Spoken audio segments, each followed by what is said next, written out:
సంక్రాంతి. అన్ని పండుగలు తిథి ఆధారంగా జరుపుకుంటే సంక్రాంతి మాత్రం సూర్యగమనం ఆధారంగా జరుపుకుంటాం.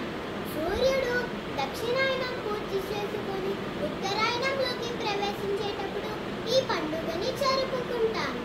సూర్యుడు మకర రాశిలోకి ప్రవేశించడాన్ని మకర సంక్రమణం అంటారు. ఈ సంక్రమణాన్నే సంక్రాంతి అని అంటారు. ఈ పండుగని 3 రోజుల పాటు ఎంతో ఆనందంగా జరుపుకుంటాం. మొదటి రోజు భోగి.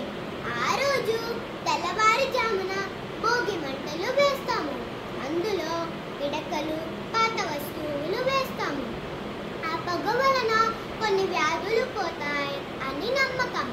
ఆ రోజు సాయంత్రం చిన్న పిల్లలకు రేగుపళ్ళు, పువ్వులతో భోగి పళ్ళు పోస్తారు. దీని వలన వారికి ఆరోగ్యం, ఐశ్వర్యం కలుగుతుంది అని నమ్మకం. రెండవ రోజు సంక్రాంతి. ఆ రోజు ముగ్గులు వేసి గొబ్బెమ్మలు పెడతారు. కొత్త బట్టలు వేసుకొని పిండి వంటలు చేసుకొని పెద్దలను, దేవుడులను పూజిస్తారు. పిల్లలు గాలిపటాలను ఎగిరేస్తారు. మూడవ రోజు కనుమ పండుగ. ఆ రోజు పశువులను అలంకరించి పూజిస్తారు.